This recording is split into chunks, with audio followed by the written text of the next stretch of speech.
What's up, guys? Chase Oliver here. Finally doing some NFL content on this channel like I plan to do almost every single year. Now, how often will NFL content come onto this channel? It just all depends if I can find time to put some NFL content on the channel. Like, I love to do some NFL content, but I also am going to go hard on the NBA content. You know, I do love talking about the NBA. I think the NBA is a lot of fun to talk about as well.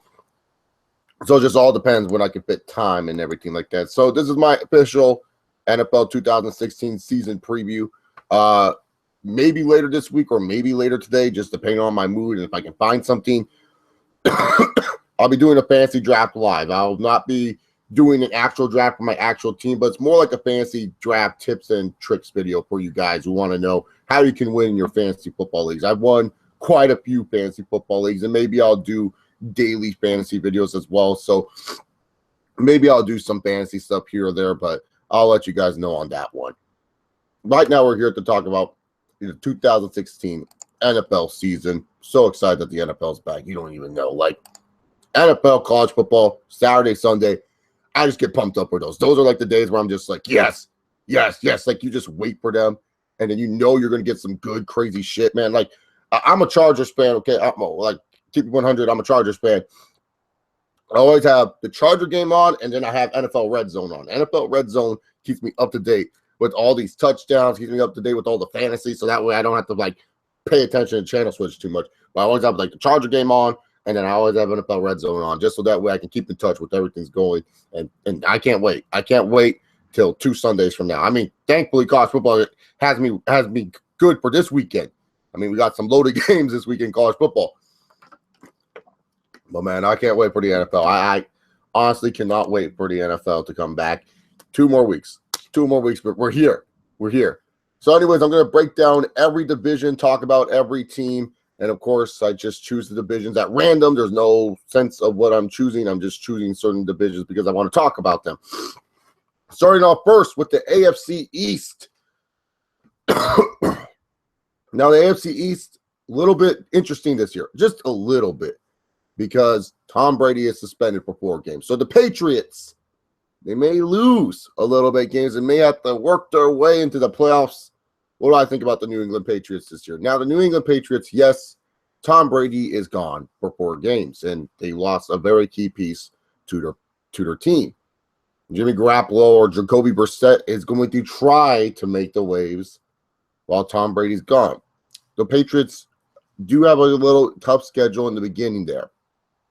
But I do think that the Patriots are going to be fine, and I do think that the Patriots are going to be okay because their defense is still pretty solid. The Patriots' defense has never been anything special, but they have these 2 studs named Dante Hightower and Jamie Collins that they can rely on. Those 2 studs right there will keep the Patriots' defense in check. They're leaders. They're able to make players that are bad play better. That's what those 2 studs do. So when I look at the Patriots, I don't worry about the Patriots because they don't have Tom Brady. I would worry if they suffer a bunch of injuries on that defense. That defense loses anyone big, anyone major on that team. That defense struggles. But the Patriots do have some concerns this season. It's not like I don't think the Patriots are going to dominate the whole division. I don't think they're going to even dominate the AFC. We just have to wait and see on that one. I mean, the AFC East, they're lucky about all the teams that they're facing in their division. They're lucky they get to face these teams twice a year. If they didn't have to face these teams, if they're in another division, they'd be screwed. Let's talk about the Buffalo Bills for a second. Oh, man, I feel bad for the Buffalo Bills. I feel like every year I say that every season preview. I feel bad for the Bills. Last year I felt bad that they hired Rex Ryan like dummies. This year I feel bad because they can't seem to keep anyone healthy. God dang. You look at the Buffalo Bills, all their top, like 2 of their top draft picks, both injured. Shaq Lawson, we don't know when he's going to play. Reggie Ragland's out for the season. And then, like, when you look at Marcel Darius getting suspended, that hurts the team. They have a bunch of injuries on the defensive side of the ball, Rex Ryan's side of the ball. Offensively, we all know how this offense rolls. It's Tyrod Taylor, go back there, drop a deep bomb to Sammy Watkins or whoever else you have at wide receiver, because hell if I know. I don't know if Robert Woods is still on the fucking team. Go out there and drop a deep bomb to someone or use your feet to make plays, or we're going to have our trio of running backs do it for you. That's pretty much Buffalo Bills in a nutshell. The Bills are not a well-run team. And who in the NFL decided that we're going to have Rob Ryan and Rex Ryan coach together? That's absolutely ridiculous. That's like the dumbest thing I've ever seen. So when it comes down to it, the Buffalo Bills, when I look at this team, I just feel bad for them because this is definitely a team that you could have chosen in the AFC East to make the playoffs, to make some noise, because they do have a really good defensive front. They really had some good young linebackers to work with, and now that's all gone. Their whole team's injured, and it sucks. Fuck this cough, man. God damn. I always feel like, too, everything goes bad in my NFL videos. Every time I want to do an NFL video, it's like God's like, fuck you, Chase. Stick to your professional wrestling and UFC talk. Fuck your NFL talk. Like, God damn, can I just stop coughing, please? Thank you. I'm not sick or anything either. Fuck. Anyways, moving on forward to the other AFC East teams. I don't think the Bills are making the playoffs. In all honesty, y'all want to think the Bills are going to make the playoffs, go right ahead. I think the Bills have a fun fan base, and I'm going to see some funny shit on YouTube, but they ain't making no playoffs. The Jets, they were close to making the playoffs last year, but they did the usual Jets thing. Find a way to lose in an embarrassing fashion. Well, the New York Jets got their guy back, Ryan Fitzpatrick, on a one-year deal. At least they have a quarterback that's not named Geno Smith there. The defense is still pretty solid, like Todd Bowles as a coach. Beamar and Eric Decker are going to wreak havoc on some secondaries, but that's still not going to be enough because you guys should know they're the Jets. You can have all the good players you want, but when you have the history of just being the Jets, you had a chance, Jets, to make the playoffs, to make some noise, to take Brandon Marshall to his first NFL playoffs. You do realize that Brandon Marshall has never played in the NFL playoffs. Everyone say, what about that 1 year in Chicago? Nope, he wasn't there. Beamar has never been in the playoffs. He was looking for it. Maybe Beamar is allergic to the playoffs. Maybe he plans his schedule around the playoffs. Who knows? But the Jets, they'll look good. Everyone would pick them as a sleeper team this year. But be honest with yourselves. Don't fall into the Jets' love. Just know that they're going to keep on doing Jets things. Look good 1 week. Look good for another week. Get blown out. Look good again. Oh, my God. We should believe in the Jets. They're 3-1.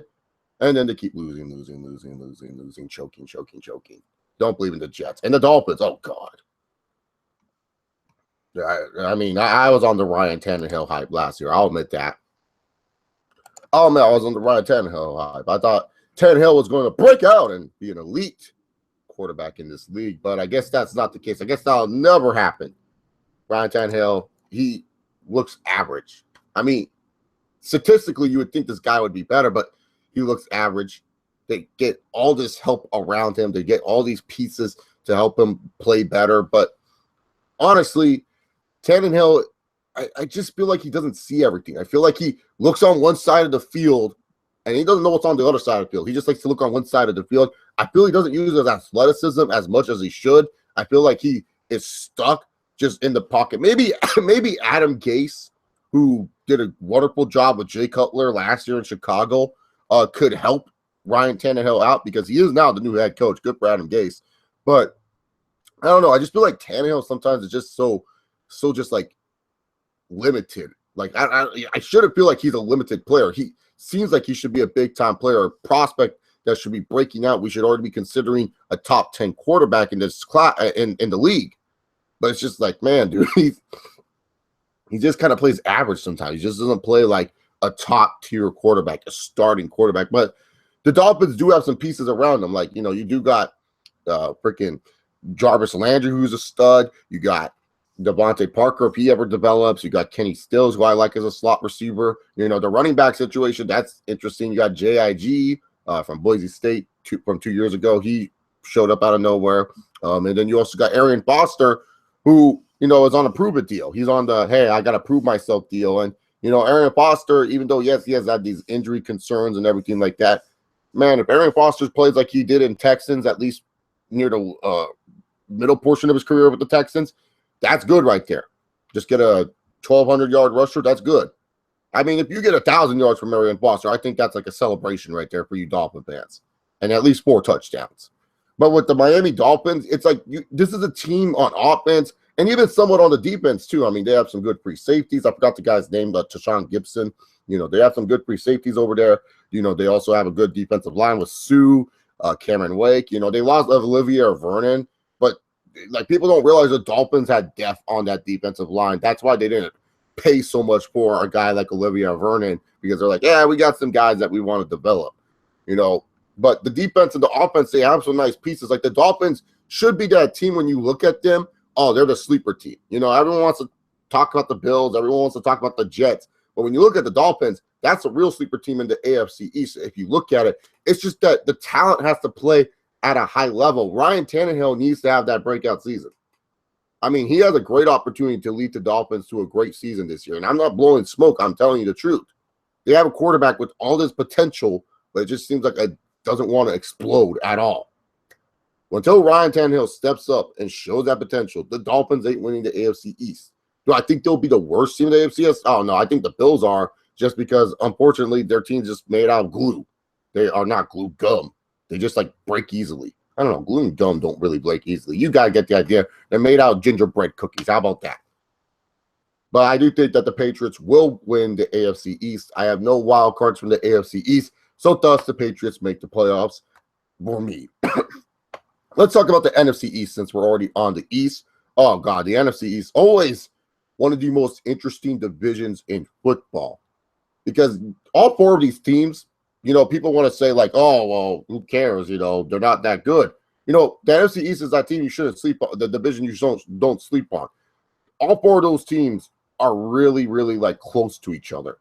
That's why the NFC East is so damn good. It's so interesting to watch an NFC East game. And of course, they do have America's team, the Dallas Cowboys, on there. The Dallas Cowboys looked really, really good.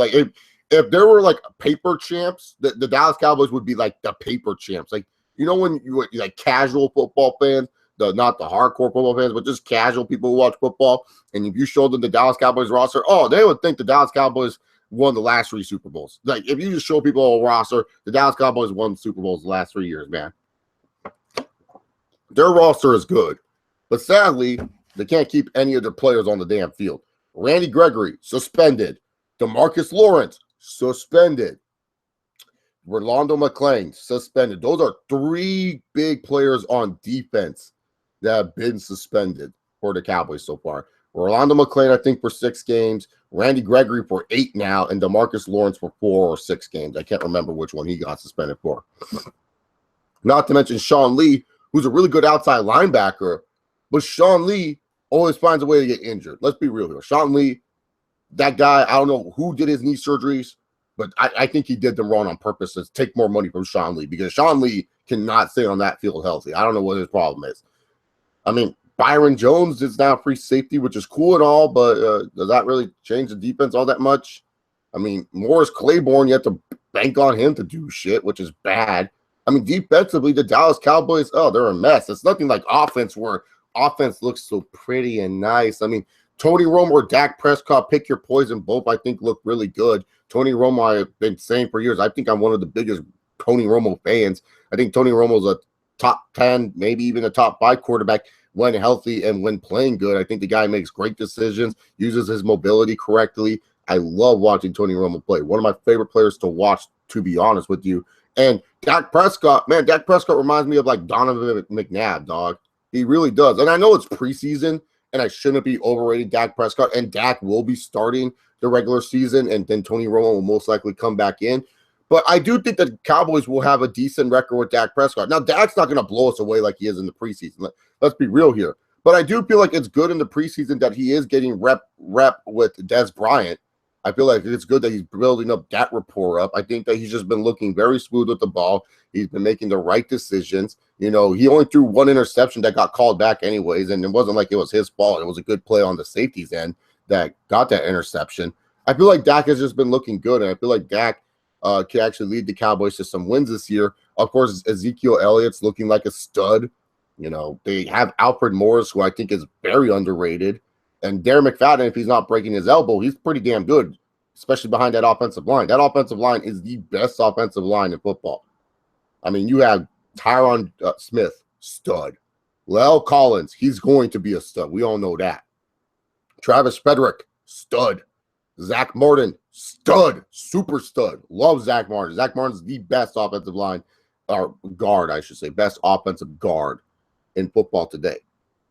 Right tackle, Doug Free. Okay, he gets a pass. You know, he's not a stud, but for a right tackle, what you want in your right tackle to at least pass block every once in a while and be more of a run blocker, he gets an A for that. But he's no stud like all the other offensive linemen. They have studs on the offensive line, man. And receivers, you know, they're kind of low on depth on receivers.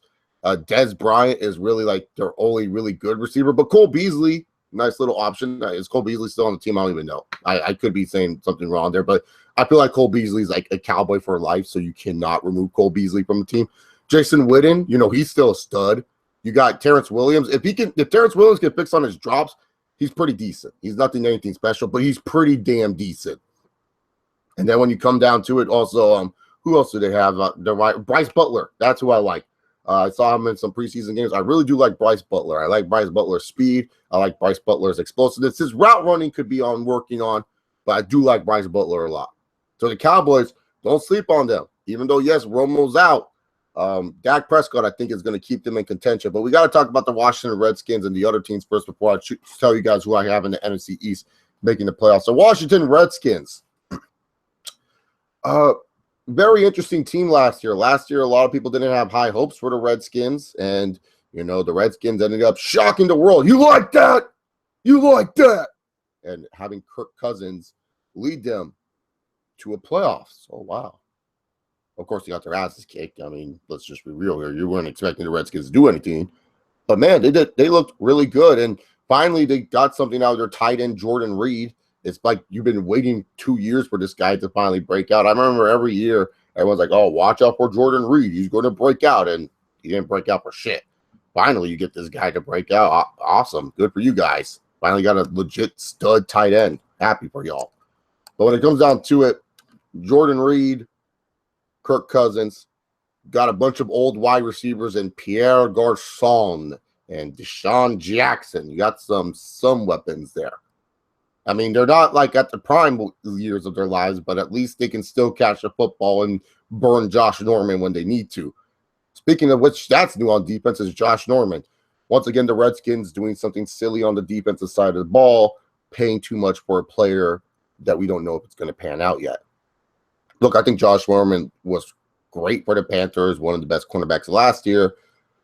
We have to wait and see what he's going to do for the Redskins. The Redskins are going to go running back by committee. I don't even know how many running backs they have. It seems like they have like 8 of them, but they're going to have like 3 running backs probably run. I believe Matt Jones, Chris Thompson, and where's Louis T at? He knows all the Redskins shit. I don't know shit about the Redskins running backs at all. Redskins offensive line game has improved. The only thing about the Redskins that sucks is like they lost Junior Gillette for the season.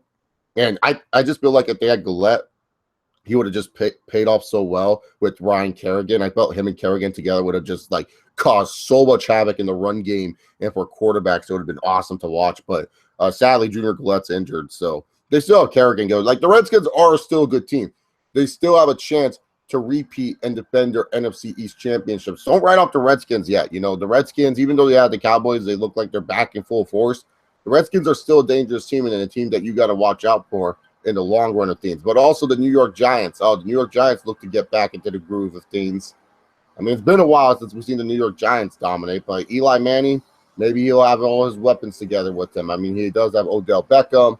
Victor Cruz is back. And then also they drafted Sterling Shepard. That's an interesting team to watch out for in the New York Giants defense. They improved mightily on defense. They decided to sign Janoris Jenkins from the former St. Louis Rams, now LA Rams, to a contract.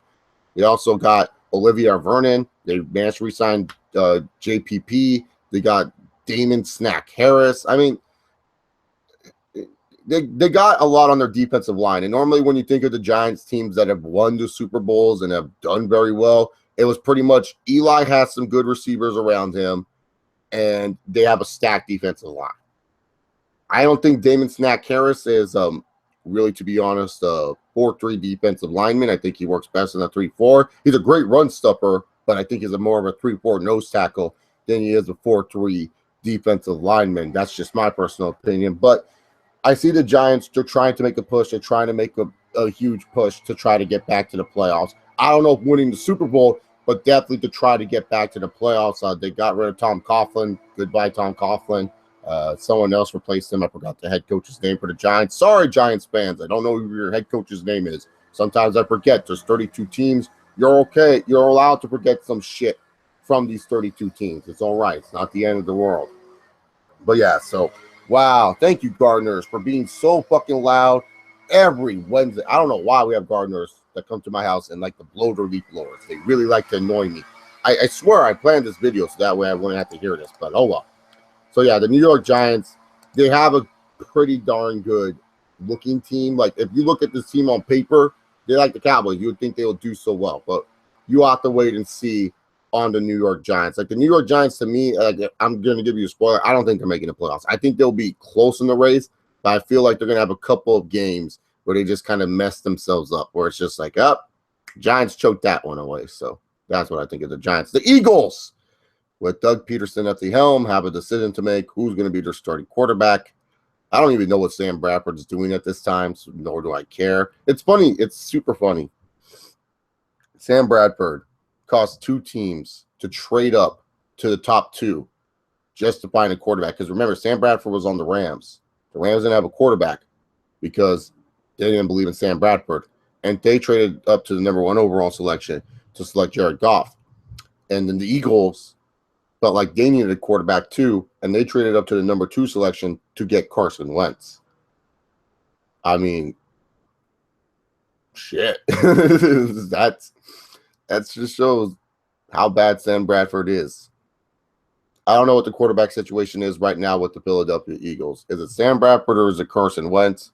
Honestly, I would go with Wentz all the way. Let Wentz play this rookie season and see what this guy can do. That's what I would do with Carson Wentz.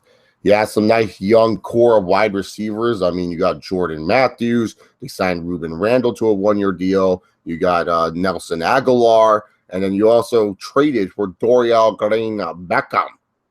Man, that just sounds like a name for football. That just sounds like a star's name. Dorial Green Beckham. Like, you want this guy to succeed just because his name is just so smooth and so good. But Dorial Green Beckham, that's a very nice pickup for them if he pans out. I mean, he just got to get his head right. That's the only problem with Dorial Green Beckham. But I think that's what makes him a great wide receiver. The great wide receivers are all the crazy ones. Like Des Bryant, he's great. Why? Because he's fucking crazy. Odell Beckham, he's great. Why? Because he's fucking crazy. Dorial Green Beckham can reach that level. I mean, he has the size, he has all the skills to be a top wide receiver in the league. He has that psychopath in him, but you just got to get all the other shit together, not show up overweight to training camp and everything like that. But it'll be interesting to see what the Eagles do this year on the offensive side of the ball. Obviously, they lost. Frank, who did they lose? They lost one of their best offensive linemen to freaking to some PEDs. So that sucks. 6 months. Shit. I think it's Jake, not Jake Long. I forgot his fucking name. I'm sorry, Eagle fans. You guys can yell at me in the comment section, but you guys lost your right tackle. That's all I know. Defensive side of the ball. Oh man, they have some studs. You got Malcolm Jenkins, stud. Fletcher Cox, who I think is one of the most underrated players in the NFL. I feel like he doesn't get talked about unless he's in a primetime game. Like, that's the only time people ever talk about Fletcher Cox is if he's playing like Sunday or Monday night, because they're going to be focusing on him. And he always plays good on those games. And everyone's like, it's just probably one game. No, Fletcher Cox plays good every game. Now, they're switching to a 4-3 this year. So usually Fletcher Cox plays defensive end in the 3-4. So it's going to be interesting to see how he plays in that 4-3 system. Is he going to be more of a D tackle? Is he going to be more of a defensive end? I don't know. All I know is that this guy is a stud. The Eagles do need better linebackers, though. I will admit I don't like their linebacking core all too much. But really, to be honest here, the running back situation is still a mess. Like Ryan Matthews, obviously I'm wearing this jersey. You should know what I think about Ryan Matthews and Darren Sproles. Once again, wearing this jersey, you should know what I think about Darren Sproles. Love the guy. He's just a little bit too old now. So when it comes down to it, my NFC East prediction, the team that I choose to represent the NFC East will be the Washington Redskins. Oh, I know. That probably shocked people because I was talking so much about the Giants and so much about the Cowboys that you thought I would choose those teams. Now I'm choosing the Redskins to retain their NFC East championship. Any wild cards from this NFC East? Actually, yes. Dak Prescott and the Dallas Cowboys, because Tony Romo will come back. It'll be glorious. It'll be like, oh, Tony Romo's back, and then he's gone, and then Dak Prescott has to lead the Dak attack, and they'll be the NFC East wild card. They'll be in the wild card parade. They'll be in the NFC East rematch. Redskins, Cowboys for the wild card. Oh, that sounds beautiful. That sounds beautiful. Those are my predictions so far. So my playoff predictions from the AFC East, I have the Patriots, and from the NFC East, I have the Washington Redskins, with the Dallas Cowboys getting the wild card spot. Moving on forward, let's see. What should we talk about first? East. Never eat soggy. Okay, we'll talk about the West. The AFC West. Oh, love talking about this division because it's my division, damn it. The team I support, the San Diego Superchargers. We'll save them for later. Because you know I'm going to go on forever talking about the San Diego Chargers. Not really. But the AFC West is such an interesting division this year. It's going to be a tough division this year.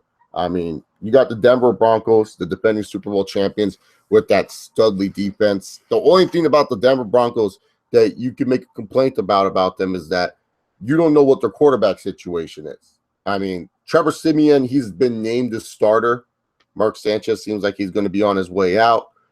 Paxton Lynch, you know, he still has some ways to go before becoming becoming a starting quarterback in the National Football League. But Trevor Siemian, good for this guy.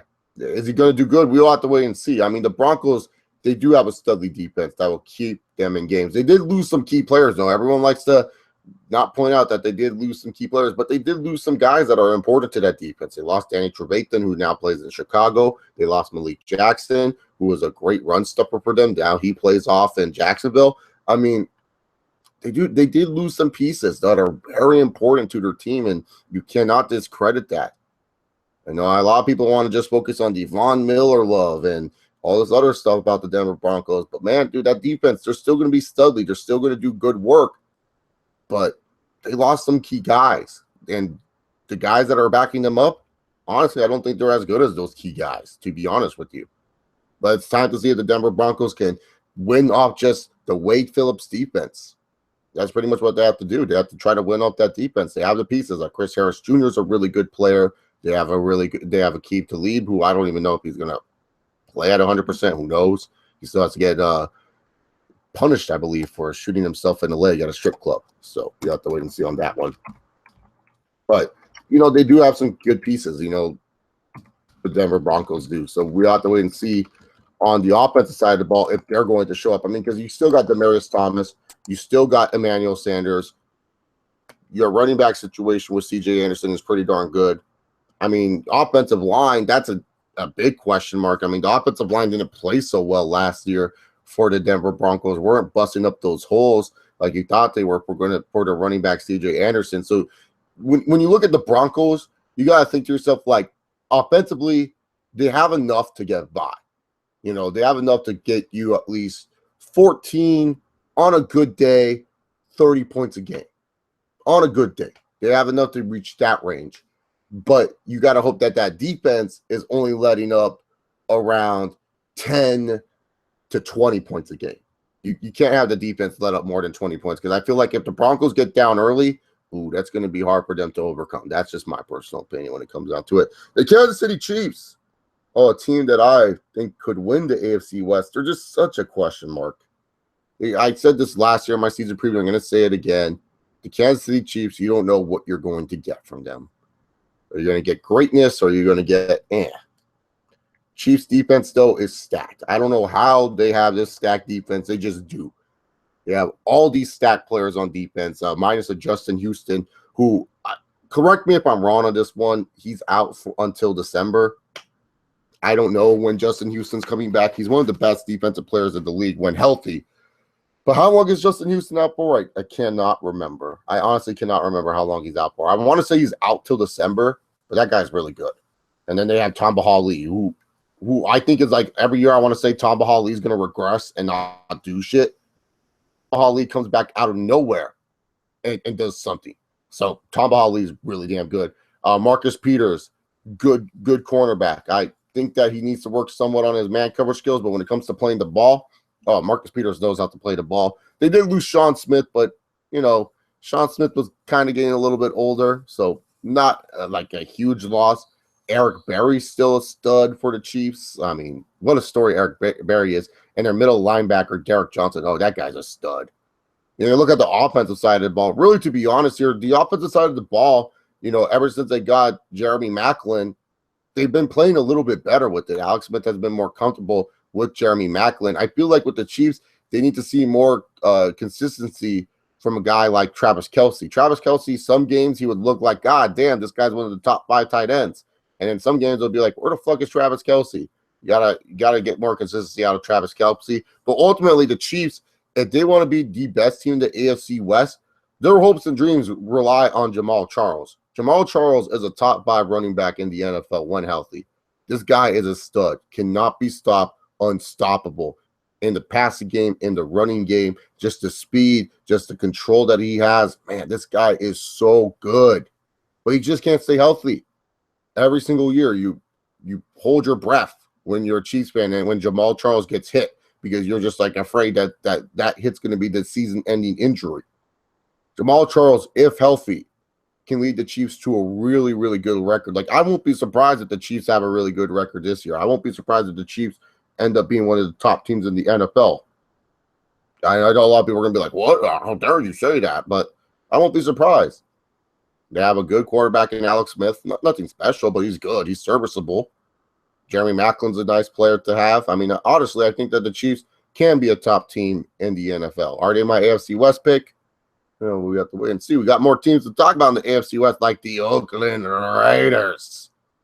I always say this. When the Oakland Raiders are good, the NFL is better, man. The NFL is better when the Oakland Raiders are good.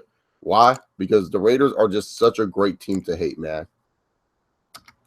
They're just such a great team to hate. Like, you find a way to hate the Oakland Raiders. I love when the Oakland Raiders are good. They're my least favorite team in the NFL, but I love when the Raiders are good. Now, the Raiders, this is their big season of hope. This is their huge season of hope. It feels like everything's right in the world for Raider Nation. I mean, you got the quarterback in Derek Carr. You got the receiver tandem in Amari Cooper and Michael Crabtree. Running back, okay, that needs still working. But your offensive line, probably the second or third best offensive line in the league. When you look at the defensive side of the ball, they have probably the second best defender in Khalil Mack in the league. Khalil Mack is great. If you don't think Khalil Mack is one of the best players in the league, you are out of your mind. This guy is amazing. They signed Bruce Irvin. We still are up in the air with Aldon Smith, but if Aldon Smith, Khalil Mack, and Bruce Irvin are on the same team together, oh god dang, dude, that just sounds like a nightmare for any quarterback. When it comes down to it, also on defense, they signed Reggie Nelson, they signed Sean Smith. Obviously guys that were playing really, really well. The Raiders kind of going back to their old philosophy of things, where it's like, well, we need to fix situations now. Let's just sign big name free agents. I mean, I don't agree with it. I think that the best way to build is through the draft. But I feel like with the Raiders, they feel like they're a couple pieces away of making the playoffs, so might as well pay for what you need. They also have Mario Edwards Jr., who I believe is injured for a couple games this season. He's going to be out for 4 weeks, but that guy's a really good defensive end. I mean, the Raiders just seem like that nice little pick that you want to choose as a wild card team. You want to choose the Raiders as a wild card team, but I just don't see it. I still think that Derek Carr is 1 year away from truly breaking out. He could prove me wrong, and I hope he does prove me wrong. I like seeing players succeed. But really, to be honest here, when it comes down to it, I'm not high on Raider Nation like everyone else is. And don't worry, it's not just the Raiders. There's another young team. It's in the AFC South that I'll definitely get onto and talk about and everything like that. I'm definitely more high on the Raiders than the AFC South team that everyone's blowing smoke up your ass about. But for me personally, I think that the Raiders, they're still 1 year away from actually making the huge splash, the huge impact that you need from this team. That's just my personal opinion. So, Raider Nation, I'm sorry. You can hate me all you want. But the Oakland Raiders are not making the playoffs for me. Neither are my team, San Diego Chargers. Now, I wish they could, but God damn it, dude, this team. The Chargers have a chance to surprise. Like, if you want to choose a surprise team that everyone's down on, it would be the San Diego Chargers. They just got to keep Philip Rivers standing up straight. That offensive line needs to play a lot better. They need to stop getting injured. Seriously, what are we beating these offensive linemen where they get injured every week? Come on. I mean, King Dunlap, he's a serviceable left tackle. Orlando Franklin can be a great left guard. DJ Fluker could be a great offensive lineman, but these guys just suffer too much injuries. Melvin Gordon, I do believe Melvin Gordon is going to have a bounce back year. He's been looking good in preseason, but we'll have to wait and see what happens in the regular season, because not a lot of the top guys play in the preseason. So let's see how Melvin Gordon plays in the regular season. The one thing that's good about the Chargers, especially on the offensive side of the ball, is that Ken Whisenhunt is back. And you can argue Ken Whisenhunt saved the career of Philip Rivers, man. When Whisenhunt came in on Mike McCoy's first year as the OC, man, Rivers has never looked better, man. Ken Whisenhunt, man, did a great job with Philip Rivers and that team. I think he's like some secret quarterback whisperer. Like, I think Ken Whisenhunt, he takes like old quarterbacks that look like they're on their way out past their prime, and he makes them better. I feel that's what Ken Whisenhunt does best, man.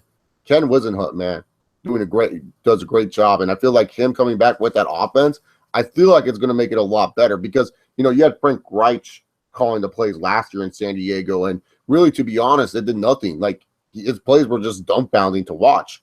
So when it comes down to it, when I look at the Chargers, offensively, they have all the tools to really, like, do something in the NFL.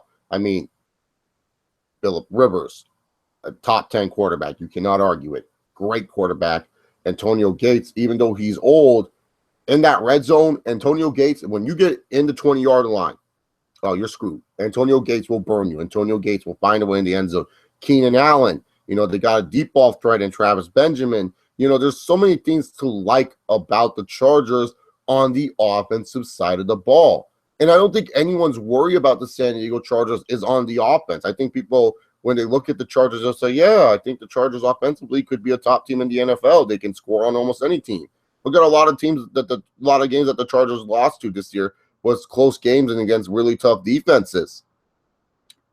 But it's not the problem with the offense for the Chargers. We know the offense is going to be good. Rivers can play behind any offensive line. I feel like Rivers doesn't get enough props for that. He played with the shitty offensive line last year, and this guy was still balling out. Still giving it all for his team. But I feel like when you talk about the Chargers, their main concern's on the defensive side of the ball. I feel like when you look at the Chargers defense, I mean, you have Melvin Ingram, you have Jeremiah Tauchu. Those two are safe picks. You know, you have Jason Verrett, who I think is going to be a stud corner in the future. But when you look at the other side of the defense, Joey Bosa, he missed a lot of time with that whole contract negotiation. Is he going to be able to play to the high level of standards that you want to see? Corey Liuget needs to play a lot fucking better. Corey Liuget, you gave all this fucking money to, and shit, he disappointed. Corey Liuget disappeared like a ghost. He did nothing for the San Diego Chargers. Absolutely nothing. 3 sacks and what, like 20 tackles? Ugh. You lose a guy like Eric Weddle and you replace him with Deshaun Lowry. I mean, Casey Hayward was a nice pickup. Brandon Mebane was a nice pickup, but honestly, you got to improve that defense. Sure, they looked good against the Cardinals in preseason. Oh, I'm supposed to, like, all of a sudden be in love with the defense. I'm supposed to all of a sudden drink the Kool-Aid. No, this defense needs some help. This defense needs to stop on a consistent basis. Chargers lost a lot of games last year because of their defense. And really, to be honest here, they don't have great enough depth in the defensive side of the ball that if someone major for the team goes down, they lose a lot of people. Shane, I'm going to be talking about the AFC North in a moment. I'm talking about the AFC West right now, and then I'm going to the NFC West, and then I'll talk about the AFC North, and then the NFC North, obviously. We're saving the South for last, damn it. But yeah, when you look at the Chargers could be a playoff team. They could be. I'm not trying to blow smoke because I'm a Charger fan or anything, but they could be. They have the offense to be a playoff team. I mean, think about it. Like the Steelers, they have no fucking defense, and yet they're always like in the recent years, but yet they make the playoffs. Why? Because they have a great offense. But when I look at the San Diego Chargers, I do see them having a good record, but missing the playoffs.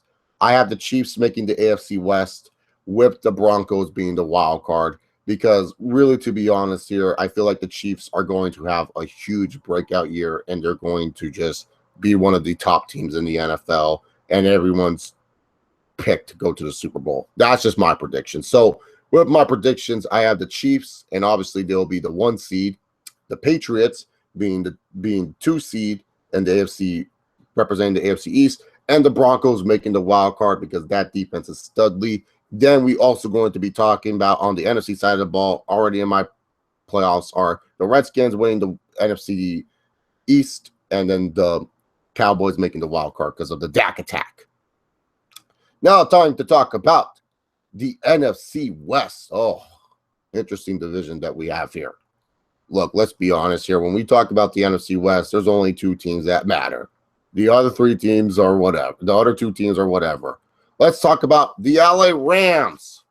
Chase, are you a Rams fan now because they're in LA? No, fuck you. I'm a Chargers fan. Ain't no fair weather fan. Ain't no jumping no bandwagon. What bandwagon is there even to jump up?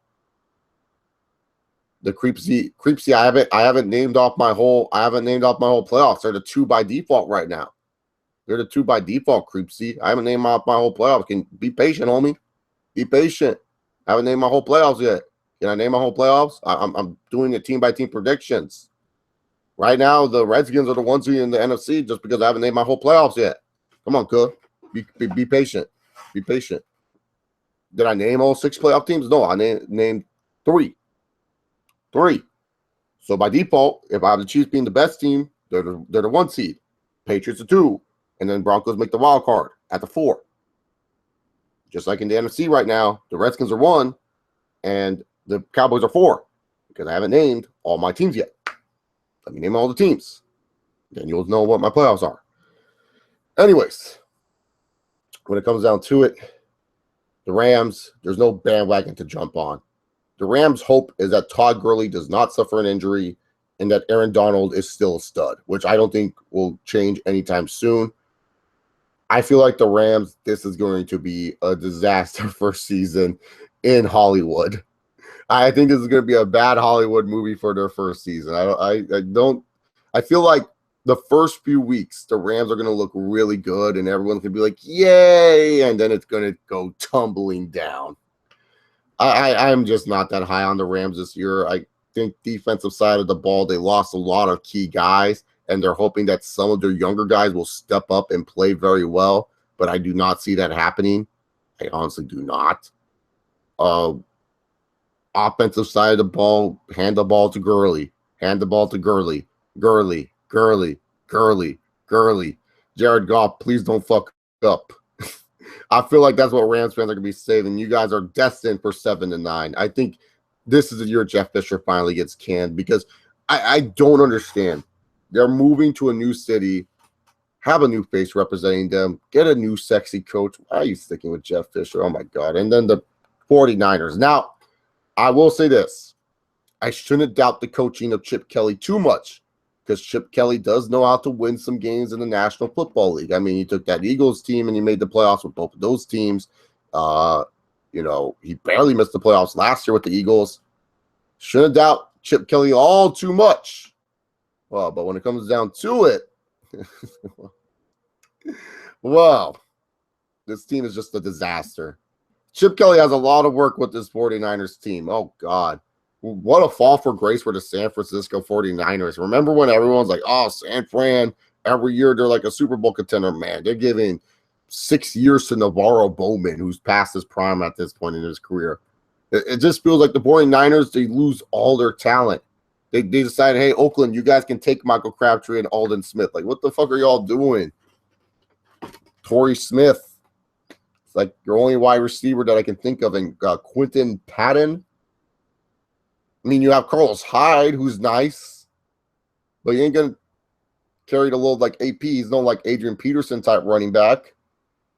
I don't even know what's going on in your quarterback situation. Or is Blaine Gabbert the guy? Is Colin Kaepernick the guy? Which one do you trust in more? 49ers are a mess. They honestly are a mess. I'll be surprised if they win 5 games this year. If they win 5 games, I'll take back what I said, but shit. I see this team being one of the worst in the NFL. It's not Chip Kelly. It's more of the roster. When you just look at this roster, it's so disgusting to look at. It's not like the 49ers team that you're used to seeing in the past few years. It's just a disaster. Time to talk about the NFC West teams that do matter, and the Cardinals and the Seahawks. Now, the Cardinals, they were 1 win away from making the Super Bowl last year, but then got their asses kicked by the Carolina Panthers, Cam Newton and those boys. But now the Cardinals are back, and they are looking to make a run at things. They traded for Chandler Jones, the brother of UFC star John Jones, from the Patriots for a box of cookies, like a 4th-round pick. That's pretty good to get a guy like Chandler Jones, who was drafted in the 1st round. They're looking to make a Super Bowl push. The Cardinals do look like one of the best teams in the NFL. The only thing that holds the Cardinals back are injuries. If the Cardinals are not healthy, the Cardinals ain't going to do shit. And you can say the same thing about every team, but mostly the Cardinals. Because the Cardinals, there's 2 players that can't get injured for this team. That's Carson Palmer, and that's Tyrann Mathieu. Because those 2 guys are the leaders of their respective team, of their respective side of the ball. They're the leaders of the Cardinals. Tyrann Mathieu is one of the best cornerbacks in the league. Nickel cornerback. I don't know why he's listed as a free safety. He's a nickel cornerback. And he freaking mauls receivers as a nickel cornerback. That's when they were playing well with Tyrann Mathieu. And then later on with Carson Palmer, he finally found a connection with Larry Fitzgerald. You have a nice little speedster slot receiver in John Brown. You also have Michael Floyd, who I think could break out this year. Running back situation, you got Johnson and Johnson. And then even then, too, if Johnson ain't doing well, you got a little sleeper in Andre Ellington back there. Honestly, the Cardinals, how can you not like this team? This team is one of those teams that you really, really want to root for to win a Super Bowl because they just look so damn good. Cardinals are one of the best teams in the league. Calais Campbell's a stud. Patrick Peterson, he's not as good as his first 2 years in the league, but he's still a really good player. Like, you can't just say Pat Pete's not good. They have good linebackers. I like the Arizona Cardinals. You can lock them in the playoffs for me, if not probably the best team in the NFC. The Seahawks have a lot of question marks. Offensive line is trash, so we're going to see Russell Wilson running around like crazy. Creepsy asks, how will the Seahawks do without beast mode? Yeah, Marshawn Lynch retired. That's a huge loss for them. How will the Seahawks do without beast mode? I think they'll be fine. They got a guy named Thomas Rawls who looked like a stud, so I think Thomas Rawls will do well for the Seattle Seahawks. Doug Baldwin had a breakout year. Will he continue that success? I don't know. Who's going to have more of a breakout year, Doug Baldwin again, or is it Jermaine Kearse? Just a Jermaine Kearse breakout year. Who knows? I mean, they paid him all that money, so you hope. The Seahawks, though, defensively, they're still a good team. Offensively, they're still a solid team. I mean, the only thing that holds back that offense is that offensive line is made out of paper. Like, they're lucky to have a guy like Russell Wilson who's so great at improvising and knowing how to play on his feet. Because if they didn't, oh, man. They'd be screwed. They'd be so damn screwed if they did not have Russell Wilson. But honestly, when you look at the Seattle Seahawks, what you hope for on the offensive side of the ball is that Jimmy Graham comes back and Russell Wilson and him can meld together. Because even though I think Jimmy Graham was highly overrated just because he played with Drew Brees, he's still a big, tall target, and he's still very fast for the tight end position. And if you get him and Russell Wilson on the same page, that'll be pretty darn good. And then also hoping that Doug Baldwin or Jermaine Kearse play at a high level as a wide receiver.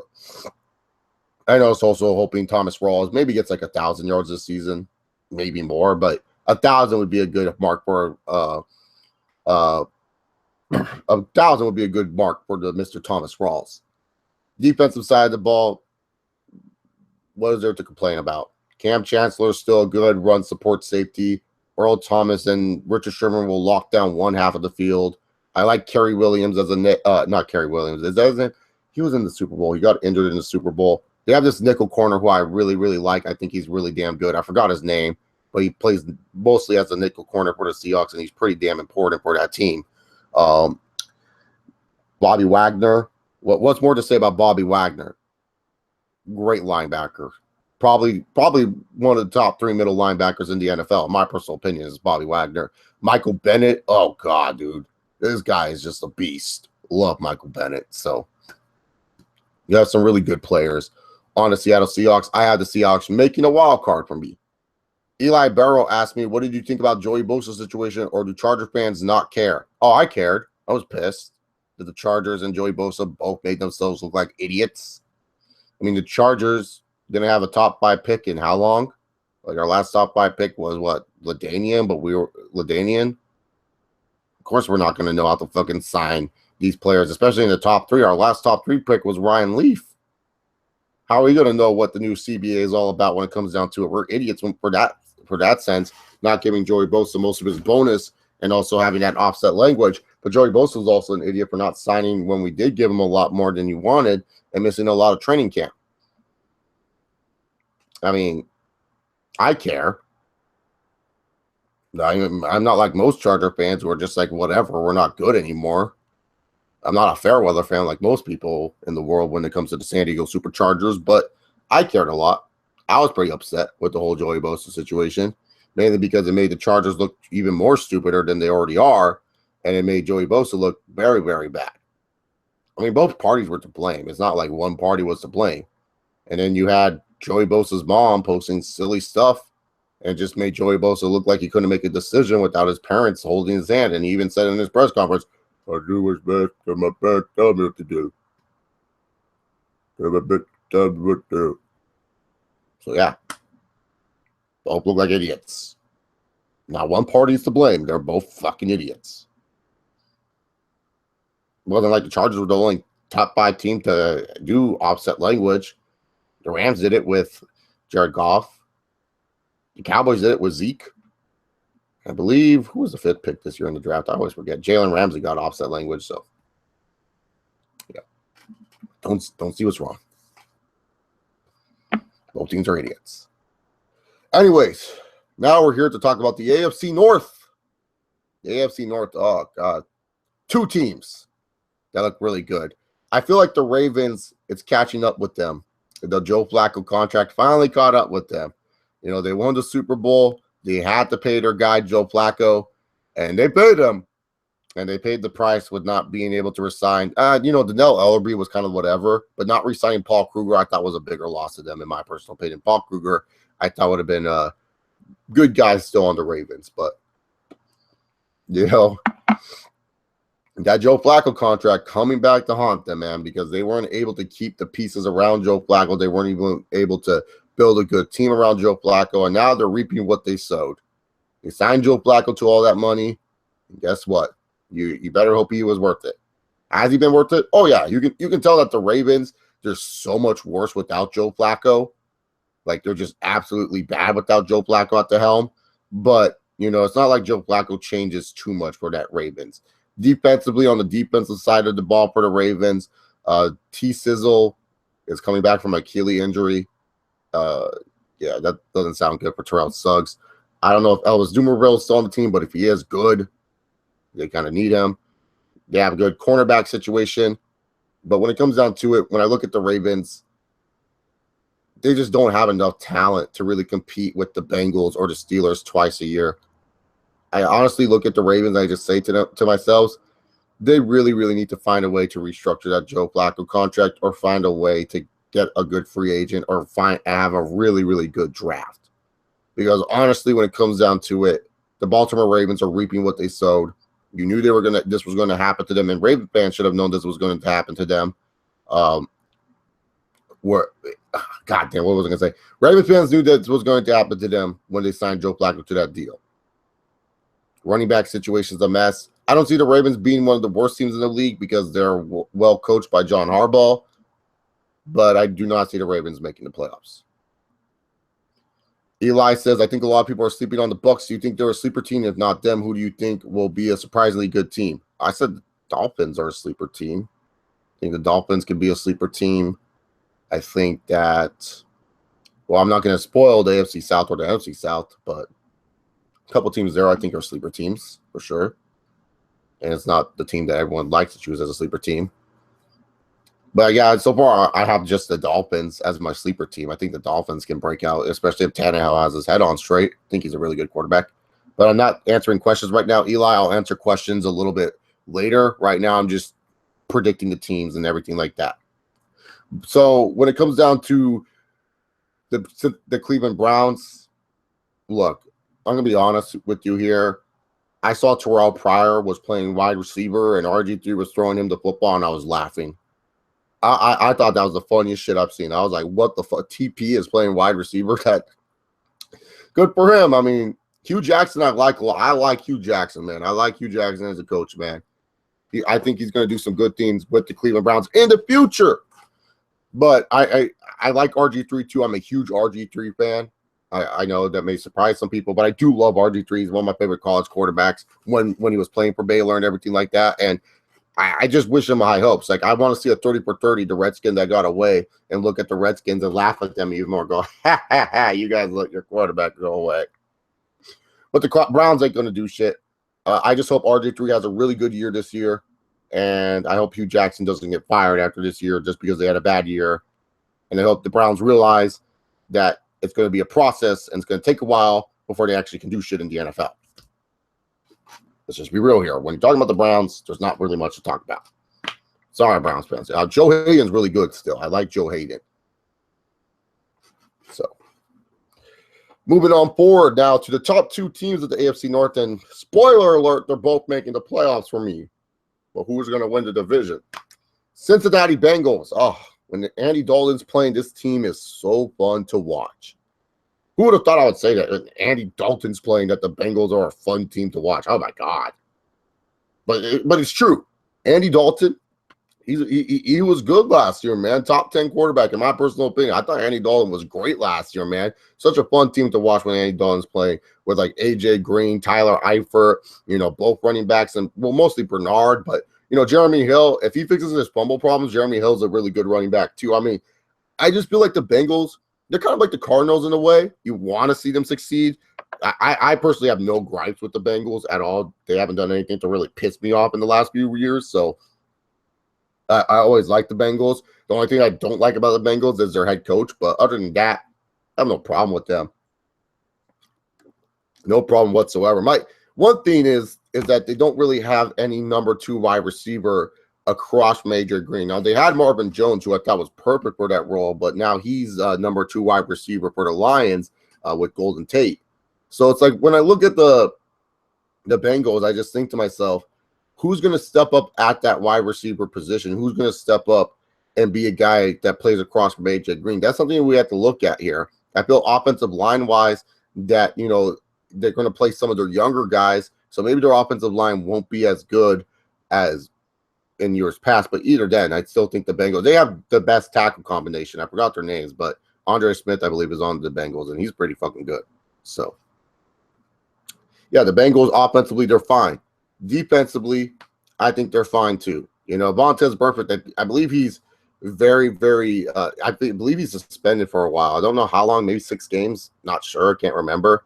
But Vontaze Burfict is a pretty darn good player when he has his head on right. I feel defensively, Geno Atkins is the most underrated defensive tackle in the league. I feel like people don't talk about him a lot. Maybe I'm not seeing, maybe I'm wrong on that assumption, but I just feel no one talks about Geno Atkins a lot. I feel like everyone kind of sleeps on Geno Atkins. Oh, God dang. Y'all hated on Andy Dalton. I'm saying when they play, he looked good last year. Andy Dalton looked great last year, man. How dare y'all hate on Andy Dalton? But yeah, I feel like the Bengals, they kept the guys they wanted to keep. They let go of some of their older guys. I feel like the Bengals will be a good team, but they ain't winning the North, baby. They're going to be a wild card team. So Bengals making that wild card, damn it. So my wild card spots in the AFC are filled up. Who's going to win the AFC North? Oh, it's going to be the Pittsburgh Steelers. Let's be real here. But Chase, Le'Veon Bell suspended for 4 games or 6 games. Fuck him. I do not care. Big Ben, Antonio Brown. But Chase, Martavius Bryant suspended for a year. I do not care. Big Ben, Antonio Brown. But Chase, the Steelers have a bad defense. I do not care. Big Ben, Antonio Brown. Do I need to repeat that over and over again? The Steelers have a great quarterback and the best wide receiver in football. Julio Jones, other receivers, Odell Beckham, AJ Green. No, Antonio fucking. Watch Antonio Brown highlights. Oh, I forgot to mention with the Browns. Welcome back, Josh Gordon. I love you. You're one of the top receivers. I love you. But Antonio Brown, just watch Antonio Brown play. When you watch his highlights, dog, and just his route running and how he finds the football, it's disgusting how good he is, man. It's like disgustingly good. You're just like, God dang.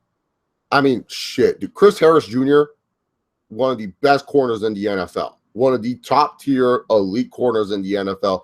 Antonio Brown put him on the spin cycle. Chris Harris Jr. even looked like, he was like, damn, I haven't let up a touchdown in 2 years. And Antonio Brown just beat my ass. Antonio Brown. Antonio Brown. Ben Roethlisberger. That's enough in today's NFL to lead you to good wins. Now, are they the best team in the AFC? No. Like I said, I have the Chiefs being the best team in the AFC in my predictions, but they are winning the AFC North. There's no question about it. Big Ben, Antonio Brown. So if you guys haven't been here for the stream, this is my AFC playoffs so far. I have the Chiefs being the 1 seed because I predict them as the best team in the NFL. I have right now the Pittsburgh Steelers as my 2 seed because I think they'll dominate the AFC North, and I feel like they'll win a lot of their major games. I had the Patriots being the 3 seed. The 5 seed would be the Denver Broncos, and the 6 seed would be the Cincinnati Bengals. Those are so far my playoff predictions. I already have my wild card set out and everything.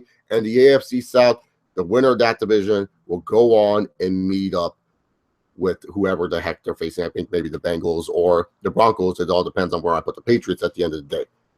But that's my 5 teams so far. Now, it's time to talk about the NFC North. We're talking about the NFC North. Sadly, when it comes to the Minnesota Vikings, who I really thought was going to make a big push and pretty much win the division and repeat like last year. By the way, the Packers did not win the NFC North. It was the Minnesota Vikings. Sadly, the Minnesota Vikings lost Teddy Bridgewater. And an unfortunate injury, non-contact torn ACL. Thankfully, no ligament damage, so there's not going to be any internal damage on that knee, but that sucks. That really sucks if you're a Vikings fan, man. Like, I love Teddy B. Like, Teddy B was one of my favorite quarterbacks when I was watching him in college. I really, really liked him.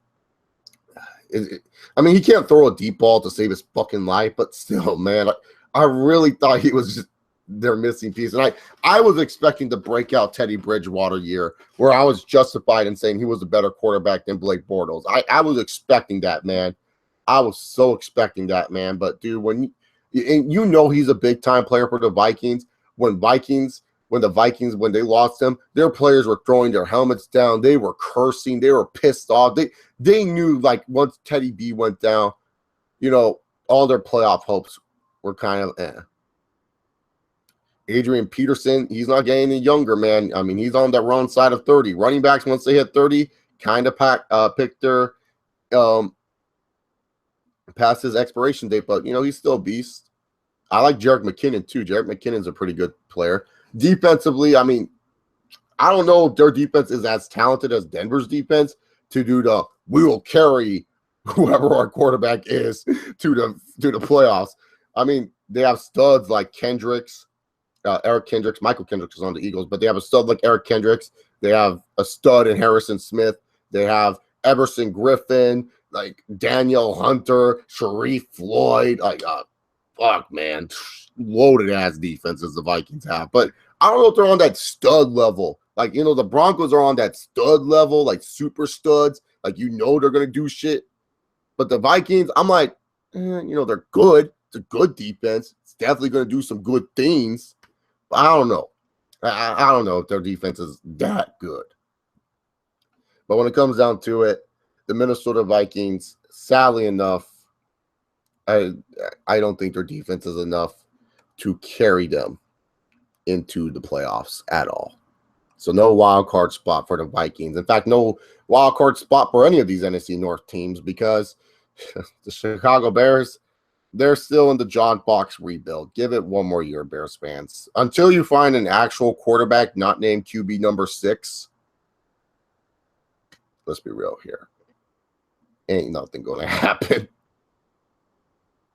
I mean, you just lost Matt Forte, you lost Martellus Bennett. I mean, yeah, you got Alshon Jeffrey, but you can't stay on the field. Let's hope Kevin White breaks out. Kevin White's a good player. I like Kevin White a lot. You know, defensive side of the ball. Like, honestly, I'm happy with what Chicago did on the defensive side of the ball. I think like they got the right guys. I mean, they got Den Trevathan, who I really like. Jarrell Freeman, who's pretty damn good. Pernell McPhee. Okay, so NFL had their top 100 players of the year last year. Absolutely fucking ridiculous. Pernell McPhee did not make the top 100. What the fuck are these people looking at? What are these players looking at? Pernell McPhee was the heart and soul of that Bears defense last year. That motherfucker don't make no top 100. That's fucking ridiculous. I get that the Bears defense wasn't so good, but dude, if you saw the Bears defense make a huge play, who made that play? Pernell McPhee and sometimes Lamar Houston. Sometimes Lamar Houston. Ooh, I think Will Young is looking to get a trade from the Bears too, from what I hear. But Lamar Houston, if healthy, he's pretty darn good. Leonard Floyd is a nice draft pick. Jonathan Ballard is a nice draft pick. I like their little D tackle, Eddie Goldman. Cornerbacks, you know, I get the Kyle Fuller love, but I'm not the hugest guy on Kyle Fuller. I'm not gonna sit here and overrate Kyle Fuller like everyone else does.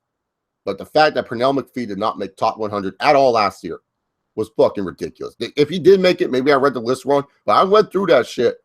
I did not see Pernell McPhee. I saw fucking Bradley Roby, or not Bradley Roby. I forgot whoever the Broncos have as their nickel cornerback. He made the top 100 and not Pernell McPhee. That's ridiculous. And I don't say Pernell McPhee needs to be like top 30, but he at least needs to be in the 70s, dog. He needs to be in the 70s. If fucking Allen Robinson catching garbage touchdowns sometimes made the top 100, especially top 30, and Blake Bortles could make the fucking top 100, Pernell McPhee should have made the top 100. Absolutely ridiculous that Pernell McPhee did not make the top 100. Great player. But sadly, you know, the Bears are still rebuilding. It is what it is. Moving on forward. Detroit Lions, next. I'm sorry, Detroit. No Calvin Johnson, no luck for you. Matthew Stafford's a nice guy, though. Golden Tate's a nice little receiver. I don't know who your running back is. Abdullah, Riddick, Joyke Bell. Offensive line's nice. I'll say that. You guys have an underrated offensive line, so maybe they can do shit for you. Defensively, you know, you have names. Glover Quinn, DeAndre Levy. I don't see anything for the Lions this year. Mediocre 8-18. That's my prediction for the Lions. It's suck it, Lions fans. I don't care if you're pissed off. Pretty sure there's that one Lions fan that always comments on my videos and be like, "Nah, Chase, we going 11-5, winning the Super Bowl." Fuck off. Green Bay Packers. Let's be real here. They're winning the NFC North, and it's not even close. I mean, if the Vikings were with Teddy B, they would have a better chance. But without Teddy B, oh man, dude, that's gonna hurt. Because Aaron Rodgers is still a bad, bad man. He's getting his best friend, Jordy Nelson, back. No more Jeff Janis. Jordy Nelson will be catching those goddamn Hail Marys. Randall Cobb needs to have a better season than he did last year, and they need to see something from Devontae Adams. I really hope they use Richard Rodgers a lot more in the passing game, because I feel like if they develop him, that he'll be a really good tight end in the NFL, in my personal opinion. And Eddie Lacy just needs to be a little bit more slimmer, and he should be fine at the running back position. Defensively, they may take some hits, the Green Bay Packers. They may take some picks, take some hits, because Clay Matthews and Julius Peppers got caught with some PED usage. I'm not surprised by that. If you guys are surprised, I don't know what your problem is. But, yeah, they may take some hits on the defensive side of the ball, so we'll have to wait and see on that thing. But I think they're fine. You know, the Green Bay Packers, their defense is nothing special. You know, they still have that defensive tackle that likes to wreak a lot of havoc, or defensive end, Mike Williams, I think is it. He has such a generic name. I forgot his name, to be honest.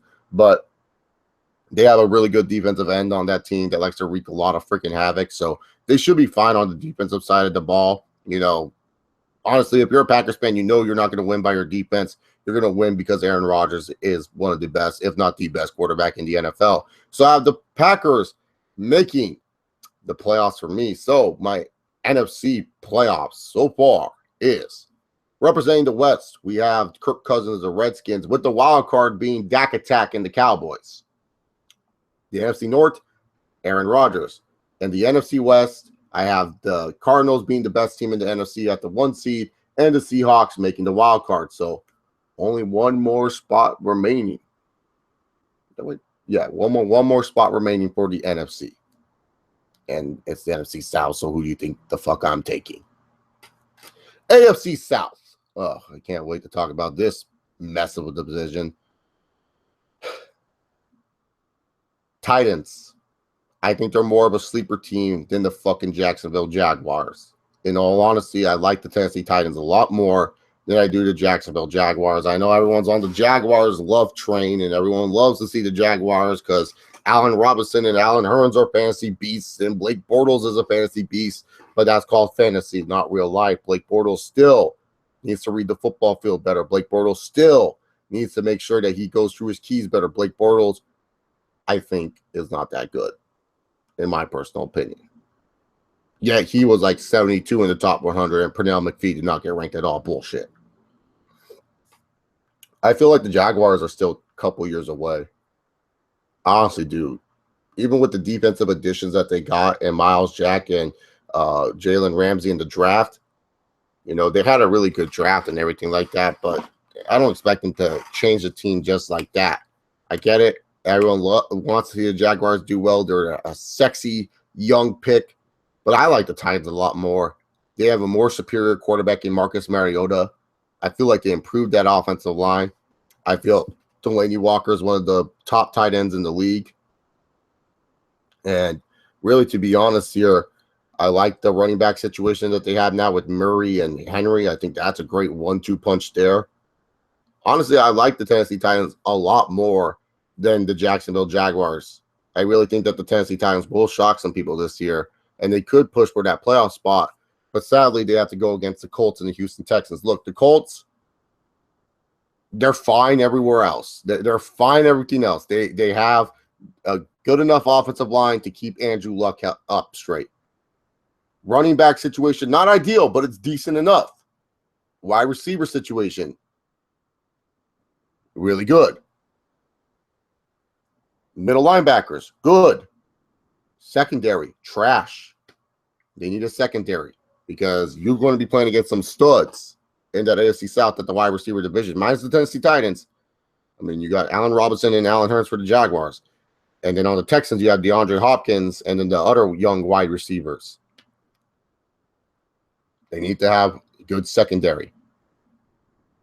Maybe Vontae Davis should think he's playing Tom Brady every single week because or Peyton Manning. What did he say after that interview? He's like, yeah, when you're preparing against Tom Brady, you know how to play well. And he was like playing against Peyton Manning. You need Vontae Davis to play like he's playing against Tom Brady every week, or maybe clone him and have two of him on the field because that's the only way your secondary is going to be any damn good, in my personal opinion. The Texans.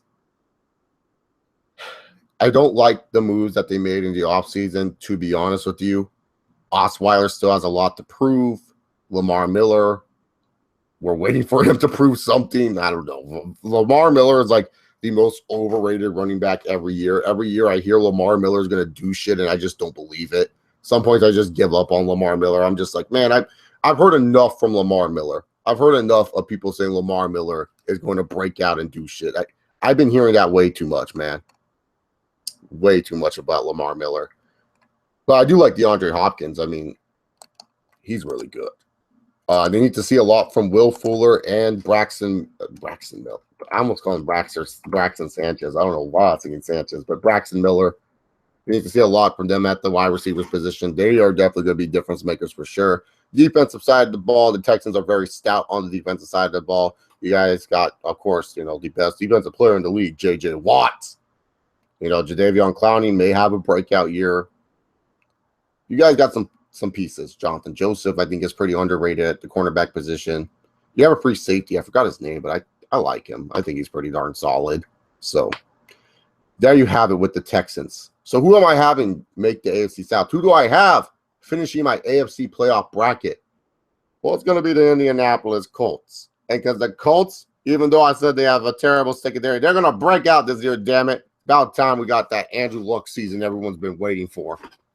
I think the Colts are going to have a really good year this year. I think the Colts, honestly, to be honest here, the second best team in the AFC. In my personal opinion, I think the Colts are finally going to break out this year. So I got in my playoffs for the AFC, final playoff prediction, the Chiefs being the best team in the AFC, if not the best team in the NFL for my predictions at the 1 seed. The 2 seed will be the Indianapolis Colts. The 3 seed would be those Pittsburgh Steelers. And the 4th seed, the New England Patriots, with the wild card teams being the 5th seed, Denver Broncos, and the 6th seed, Cincinnati Bengals. So those are my AFC predictions. The NFC South now. The NFC South, as much as everyone thinks that the Carolina Panthers could run away with this division, this is a pretty interesting division this year. Trey Shooter said he thinks the AFC South is going to be wide open. I think the NFC South is more wide open than the AFC South. I mean, the Saints still have Drew Brees, and that's really all you need as the Saints. And I feel like the Saints defense is criminally underrated. I feel like, everyone likes to make fun and poke fun at the Saints defense, but I think that Saints defense has some players on there, man. I think they're criminally underrated, and I think they can actually make some big moves this year in the NFC South. When I look at the Atlanta Falcons, I like the hire of Dan Quinn, but I don't know how much Dan Quinn is going to really change, the Atlanta Falcons all that much. Like, I don't think, it's the second year with the Atlanta Falcons, but I don't know how much is it going to change from year 2. So I feel like the Atlanta Falcons, they can break out. I think Matt Ryan and Julio Jones connection is going to be really good. I feel like they need a lot out of Mohamed Sanu. Like, I feel like they need to put in a lot of money for Mohamed Sanu. I mean, they put in a lot of money for him, and they better hope he breaks out and does really, really good. But, yeah, so, when I look at it for the Atlanta Falcons, as long as that front seven holds up for the Atlanta Falcons, as long as that team's front seven can actually apply some pressure on the quarterback and stop the run game, I feel like the Atlanta Falcons, they're more of a sleeper team than the Jacksonville Jaguars, in my personal opinion. I really do feel like that. I feel like the Atlanta Falcons can make some noise and maybe sneak into a wild card, but obviously my wild card's all filled up, so no Atlanta Falcons love here. The Tampa Bay Buccaneers, they're still running the same offense, so the coaching change is not that big. I feel like Jameis is going to have a big year, but I just feel like that defensive side of the ball, I feel like there's going to be too much changes on that defense where it's just not going to help them any, so I don't really have the Bucs doing anything. And then the Carolina Panthers, they have Cam Newton. Okay, I got the Panthers winning the NFC South. I still think, the Panthers didn't lose that much, to really drop them off that big. But I do feel like if the Panthers don't play well in their division, it could bite them in the ass. It can bite them in the ass, and they will miss the playoffs. So I have the Carolina Panthers making my NFC playoffs. So now it's time for me to seed out the NFC. The first seed will be those Arizona Cardinals, being the second best team in the league. The second seed will be the Carolina Panthers with Super Cam Newton. The third seed would be the Green Bay Packers because their defense will cost them some games. The fourth seed, who did I have winning the NFC West again? Oh, yeah, the Redskins. And the Redskins will face off against the Cowboys in the wild card round because we got to have that NFC East championship game. And then my other NFC wild card team was from the North. No, not from the North. Oh, yeah, the Seahawks. So the Packers will face the Seahawks. So now it's time for me to predict my playoffs. So starting with the wild card matchups that I have the Denver Broncos taking on those Pittsburgh Steelers. Really, to be honest here, this is going to be a tough game to predict. I don't know who I would choose in this situation. Denver's defense could carry them in playoff games. Steelers have Big Ben and Antonio Brown. I think the Broncos pull off the upset. Yeah, I'll go with the Broncos. So the 5th seed Broncos move on from me. And then later on in the other wild card matchup, we have the Bengals taking on the Patriots. Andy Dalton in the playoffs, Tom Brady in the playoffs. The Patriots win that one, huh? Yeah, that was easy. That wasn't hard. So which means that the Kansas City Chiefs will be taking on their AFC West rivals and the Denver Broncos, and Andrew Luck and the Colts will be taking on the Patriots. Oh, wow. Will we get another Broncos-Patriots championship game? Fuck no, because this is what's going to fucking happen. So in the AFC, the first seed Chiefs, everyone's loving them. Everyone likes them. Guess what? The Denver Broncos run them over because it's Andy Reid, brah. Andy Reid will call like a stupid play. It'll backfire on the Chiefs. The Chiefs will lose a crushing loss to the Denver Broncos. The Broncos go to the AFC Championship, and we get the story. Can they do it again with quarterback Trevor Siemian? And then the Colts will finally get over the Patriot hump. Andrew Luck will finally get over that hump, and he will be going on to representing the Colts in the AFC Championship. Broncos versus Colts. I'll take Andrew Luck. Andrew Luck will win this game, and then bam, the Colts will be representing the AFC Super Bowl for me. Then on the NFC side of things, so I don't know why I didn't plan my NFC playoffs. Like when I'm looking at my notes, I have like the AFC playoffs all seeded, and the NFC playoffs, I'm just like, fuck it. I don't know what the fuck I was thinking there. So in the NFC East championship game, which is the wild card matchup between the Redskins and the Cowboys, I have the Redskins winning that one. I feel like the Cowboys and the Dak attack will fall off a little bit, and the Redskins will win and move on to the conference to the divisional round. Then when I look at the wild card situation that I have with the Packers and the Seahawks, that's like a tough game because the Seahawks always seem to have the Packers number in the playoffs. Whenever they play in the playoffs, it's like the Packers, they don't want to play the Seahawks because the Seahawks always find a way to kick their asses. But I really do feel like Aaron Rodgers finally got over that hump. He's no longer afraid of the Seahawks. Yeah, he throws – this is what's going to happen. He throws like a deep bomb to Jordy Nelson, and it's Richard Sherman's covering Jordy Nelson. And Jordy Nelson goes and he grabs the deep bomb, and Richard Sherman has the ball at the same time, and Jordy Nelson just rips it out of Sherman's hands. Sherman falls down and starts pounding his fist because he's pissed off. Cam Chancellor will try his best to catch up to Jordy Nelson, but Jordy Nelson will score on a last like drive touchdown. So that's my prediction. I have the Green Bay Packers winning. So the Packers, they'll be taking on the 2-seeded. Oh God, who did I have my 2 seed? The 1 seed I had the Cardinals. The Cardinals are going to kick the ass of whoever the fuck I had winning the Redskins Cowboys game. So the Redskins lose. So the Cardinals are in the NFC Championship there again, and the Packers, they're taking on, who was my 2 seed again? Oh yeah, the Panthers. So now it's Cam Newton, Aaron Rodgers, Panthers, Packers. Who's going to win this one? Honestly, I feel like Cam's going to have a collapse in this game. I feel like this is going to be one of those worst games ever for Cam Newton. Like everyone's going to be like, oh, the Panthers, they're going to go in there and they're going to just steamroll the freaking Packers. The Packers, they don't belong there. They're going to steamroll them. They're going to go on and beat the Cardinals again. Guess what? Aaron Rodgers steps up big. Cam Newton, worst day of his life. Aaron Rodgers wins. And now the NFC Championship, a rematch from that great divisional game, Cardinals versus Packers. Who will win this time? Well, guess what? You think I'm going to choose the Packers, right? Nope. Packers get a little bit too tired. They've been battling so hard to reach this point. But the Cardinals, they ain't going to let this slide, baby. The Cardinals ain't going to let this slide. And the Cardinals go on to the Super Bowl, baby. So our Super Bowl is going to be the Colts versus the Cardinals. Oh. Bruce Arians taking on his old protege, Andrew Luck. What a Super Bowl story. What a Super Bowl story. And so, with the Super Bowl game, my prediction to win the Super Bowl this year will be the Arizona Cardinals. I feel like it'll be a nice, close game, but ultimately, Larry Fitzgerald will give us a Super Bowl performance that we will remember for years to come. Like we're gonna be sitting there and we're gonna tell our kids how Larry Fitzgerald at the age of 30-something was all like carrying his goddamn team to win the Super Bowl. Like, I ain't losing this shit. I ain't losing. We got this far. I ain't fucking losing. And I have the Arizona Cardinals beating the Indianapolis Colts in a great game. And the Arizona Cardinals are my Super Bowl champions this year. Who do you guys have making the Super Bowl? Leave that in the comment section. If you guys have any NFL questions for me, leave them in the comment section as well, or in the chat.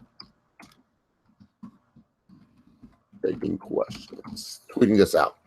But yeah, I had the Cardinals winning. I just think that I just like that team a lot this year. So yeah. Leave your questions. Tell me who you guys have making the Super Bowl.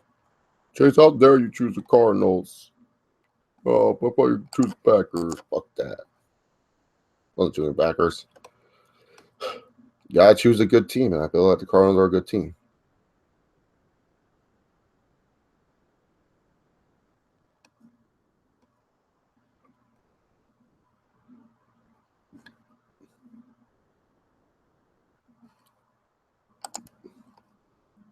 Okay, Chase, that's what I predicted. Cardinals winning the Super Bowl, except not facing the Colts, but the Patriots. Oh, Cardinals and Patriots. I just feel Andrew Luck is finally going to go over the hump. I feel like he's going to go over the hump. I mean, the Cardinals just look like that really good team, man. They just really do. Oh, wow. Look at these Todd Gurley shoes. So Todd Gurley has some shoes now that they're playing in LA. Like, I don't even know what the fuck this is. So we're going to share this shit. Look at this shit. The fuck is this? The league will let him wear this shit? Like, what the fuck? These aren't cleats, man. These are like some stylish shoes. I would wear these shoes just casually, but fuck, man. It's cleats? What the fuck are you thinking? What the fuck is he thinking with those goddamn cleats? Do you think the Bengals losing the playoffs? Should Marvin Lewis be fired? Marvin Lewis should have been fired 2 years ago, man. Marvin Lewis should have been fired 2 years ago. I don't know why this guy when he lost to the Chargers, man, that was embarrassing. like as a Chargers fan, I went into that game. I was just happy we were in the playoffs. I was like, yeah, man, let's go. And then when we won, dude, I was like freaking out. I was like, team of destiny, we're going to the Super Bowl and everything like that. I was on the Mike McCoy juice like no one else, man. I was like, yeah, team of destiny.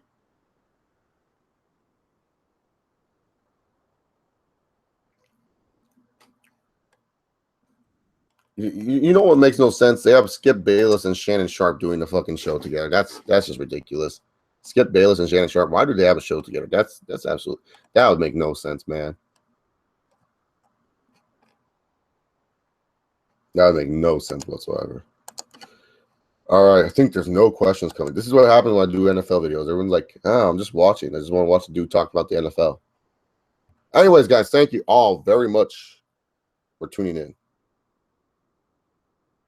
Straight Shooter said, do you think Cowboys will be fine with Dak Prescott in Super Bowl? No, they'll be so fine. Cowboys, I mean, no, they'll be screwed.